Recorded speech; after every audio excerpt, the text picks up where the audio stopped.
Okay, so we will go ahead and get started. Welcome everybody to the, go back to my right screen here, to the June 25th meeting of the New London Planning Board. Just a reminder that you're being recorded. You did start that, right, Adam? We're good? You started? Okay. Okay, so we will hopefully have a relatively short meeting tonight. We don't have a whole lot on our agenda. We're going to talk CIP, do some things like that. But first, I just wanted to welcome Erin Maloney to her first meeting as the planning board member. So thank you for coming. And thanks to both Charlene and Erin for being new members and taking on this responsibility. So appreciate it. All right, so first up, we will talk about CIP. Do you want to talk about that? Sure. So this should be quick. Really, the only reason that I had to drag you here and not cancel was to get the Mylar signed for folks who want to close this week. So we now have everyone who voted that night on it. Marianne, I don't think you came to those meetings, so you shouldn't. It's the Gilmans. Yep. So I think that's right. So we've checked that off. So the next thing to start for the summer is the capital improvement program, which for those of you who are new is the state process by the RSA. It's the planning board's role to work with department heads to build the 10-year capital improvement plan. It can be shorter than 10 years. We typically do it 10 years. Last year, the threshold was increased to a $20,000 minimum project for capital improvements. We were at 10,000, I think, for a long time, and with the increase in costs of things, it was time to increase it. So we have traditionally done that in a subcommittee of the planning board with representation from the budget committee. And a majority of folks from the planning board in order to have it be a subcommittee as required by the RSA. So first of all, I think the question is that still how we want to approach it this year, which I'm guessing is still the path. And then I believe that Charlie Kelsey from the Budget Committee is willing to serve again. He did last year as well, and it was a learning process for him. And I think it would be good to have somebody see it through at least another year so we can sort of build on that. And B.B. Casey is also interested in serving as both a selectman's rep sort of indirectly, but also because she's on the Budget Committee. We hadn't had a selectman's rep ever on the budget committee or on the CIP committee, I don't believe, until last year. Bill, when he was on the planning board, he was on the CIP. I think that's... I did it for so. You did? Okay. But it's been maybe a while. before. And I think that Bill expressed that it was helpful to have a selectman on the CIP. And so though there's not a specific selectman identified position to it, we thought that BB being able to sort of wear both the budget hat and selectman would be ideal. So I would be looking for 3 folks from the planning board. Tim will be one of those, and he will chair the subcommittees as the chair of the planning board typically does. Sounds like Paul Vance is willing to sit through it again. And then I think last year both Paul Gorman and David Royal did it. I don't know if there's interest in either of them or if there's other folks that want to do it, but. Use the mic.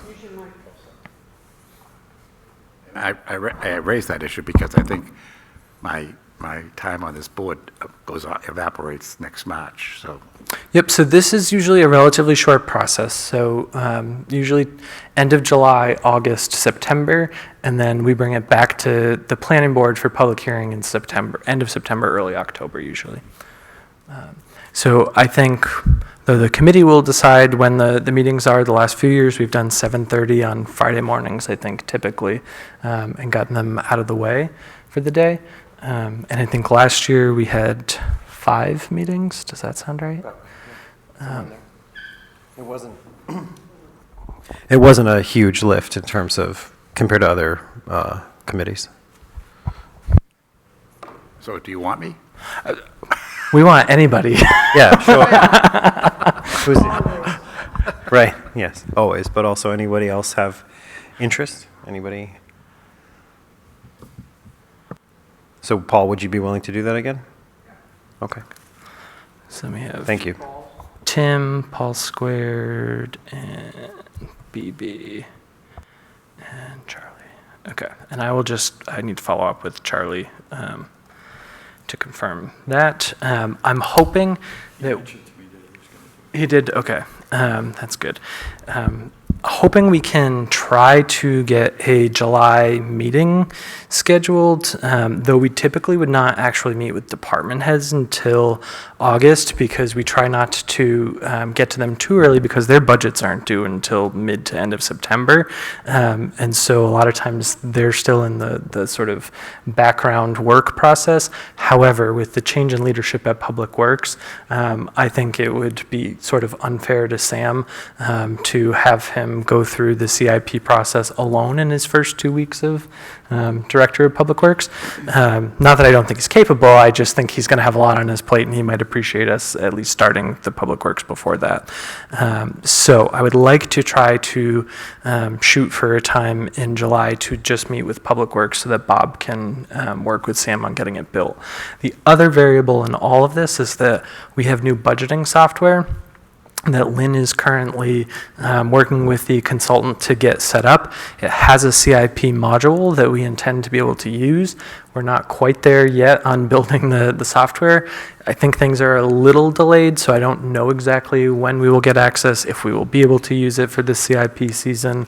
That's sort of up in the air. So it's likely that we will start Public Works with the old spreadsheet process, and then if we are able to, we'll put those spreadsheets into the software down the road. So I know Tim and I each have a vacation in July, so I know our schedules are a little constrained. So I'm going to be gone the 4th through the 12th, and Tim, you're gone the week of the 22nd? No. Yep. I'm here the first part of the week, but I'm gone on the 25th. 25th. So you're just gone the 25th, 26th? And the 15th. Okay. So yeah, I'm gone 25th, 26th, and the following week. Okay. Does Friday the 19th work for the three of you? That would work for me. If we shoot for that? That work for you? July. July. Paul, does that work for you, Gorman? Okay. So there's a police station subcommittee meeting at 8:30 that morning.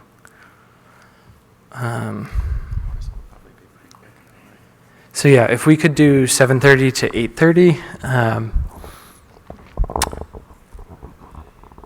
could we do 7 to 8? Is that too early for folks?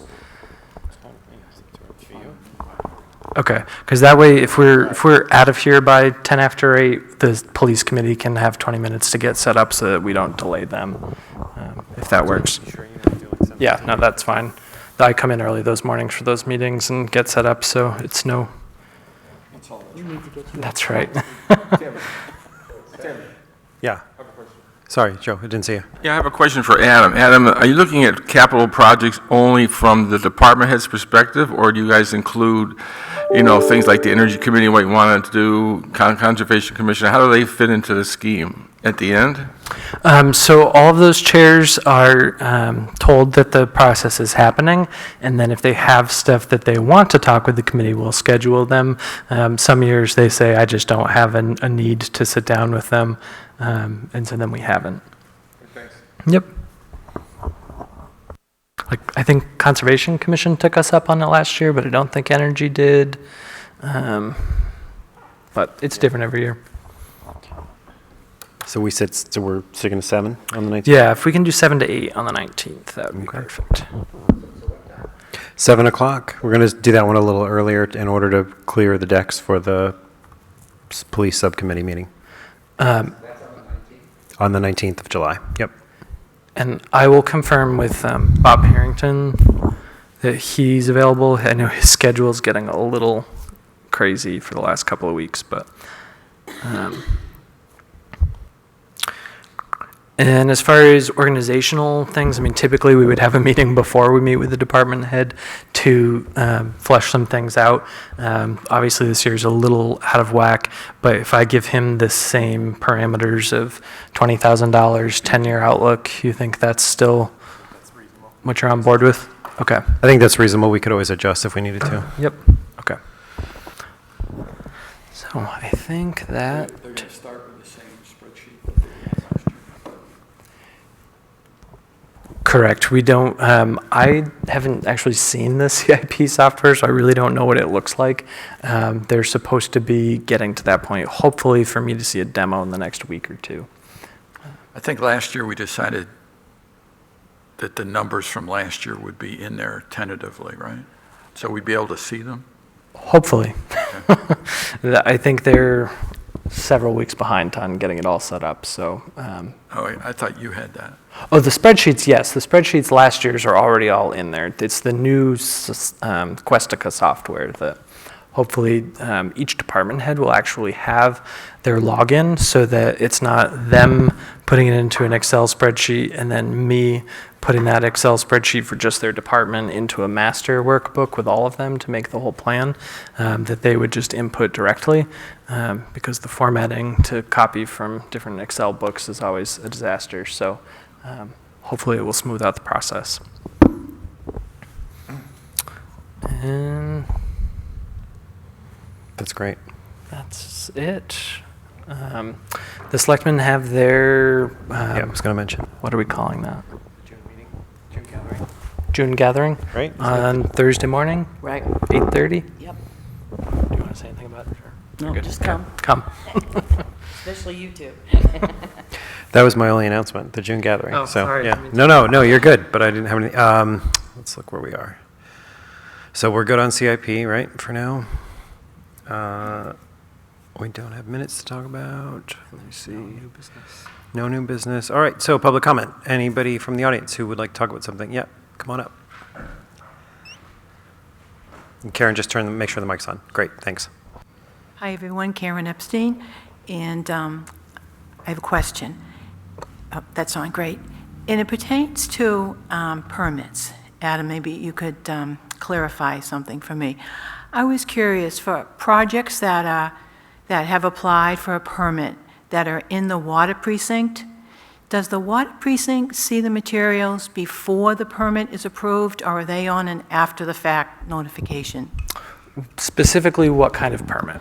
Well, let's say, for example, the ADU that was recently approved where it was a attached ADU, and so there was a conversion, I'm going to call it. And I guess it was space that was similarly used in the past, but it was going through the permit process. So in something like that where you're going to have new demand for water, is that something that the water precinct would see beforehand, or are they on an after-the-fact notification? It's never after the fact notification. ADU is not a great example, though, because when we reached out before the planning board meeting to tell them about the application, they weren't sure how to handle an ADU connection in an existing structure because they weren't sure if they internally considered it a new connection or not. And as it turns out, apparently we had never had an ADU in the water precinct before, so it was always on a private well. So they didn't have paperwork to give to the ADU individual prior to the planning board meeting approving it. So since then, they've been having internal conversations, but we reached out to them before the meeting. And so they are figuring out from their end what they want to process for something like an ADU to be. Because it's not a new connection, there's already an existing connection Exactly. there. Yeah. And so they were sort of left saying, it's a new unit, but it's not a new connection. Do we need to have these people Right. do something? So that was sort of a novel example, but say a building permit. So on the second page of the building permit, there's a question that's not for, you don't fill it out as a water precinct resident. It's on our side of things that asks, so the staff downstairs, when they're logging in a building permit before it makes it upstairs to my office, that says, Is it in the water precinct? Is it a pool? Is it commercial? These questions on there that if it is, then they email those permits directly to the water precinct before they make it to my desk. Now, we don't necessarily always hold a building permit if it's in the water precinct. If it's something like a pool, Rob and I have a conversation and he sends me the language to put on the permit condition for what the backflow preventer has to be. And then there's different, all sorts of different scenarios. Additionally, every Friday, the log of all permits that come into the town office gets emailed to the water precinct so they can see every single permit we've gotten that week, whether it's a building permit, a zoning permit, a planning board, a ZBA, a DES permit, a erosion control permit. That entire log goes to them. So I would say it's never after the fact. Well, it seems like the example then of the attached ADU is kind of not an exception per se, but something new that hadn't been per se considered. Right, in the totally process. novel that we hadn't had an ADU with them Yeah. before. So when we reached out to them prior to the planning board meeting, they were left not really sure what their process was because they hadn't had to deal with it before. So since then, they've been communicating with Cara about what their updated process will be. Oh, okay. So that's not to say that the planning board couldn't approve something and put a condition on it that they need a sign off from the water precinct. All righty. In terms of, so if it was like a new house or something that would require a new connection, that requires a actual, like, sign-off, not an email per se saying this is what's happening. It requires actual, like, we've seen this and we approve it? Are we okay with it? No, the water precinct can't sign our paperwork, we can't sign their paperwork. So we can notify them, and then they reach out to us if they have questions or concerns, but that new house would have to get its own connection permit from the water precinct. Yeah, and I wasn't intimating that they would sign off on your paperwork. I was just asking the question, do they say, yes, we've seen this, and yes, we have the capacity, and this is good, and on a very separate path than necessarily, signing off on your documentation. I would not presume that would be the case. Right. And getting a building permit doesn't guarantee that you get all other permits that you need, even from the town, but certainly not from other organizations. You could get a building permit and get denied, a driveway from the state, for example, might be denied, although we would typically require to see your driveway permit from the state before we do the building permit, but that could be done conditionally, and then that could be denied. A DES permit or something could get denied. A connection permit getting denied from the water precinct doesn't necessarily mean that your house can't be built. You could put in a well, Oh, of course. a private system of some sort. So a building permit says you're meeting all the zoning regulations in the planning board process, but it doesn't necessarily guarantee your approval of other applications that may exist to get your house built. Okay, thank you for the clarification. Yep. Thanks, Karen. Anything else from the public, such as it is tonight, late night for us? We're going to beat our all-time record by 3 minutes. Okay, so our next meeting is going to be July, Adam's really under the gun on this one. It's going to be July 23rd. What about a party for Jeremy? We're going to talk about that offline. No, I'm not.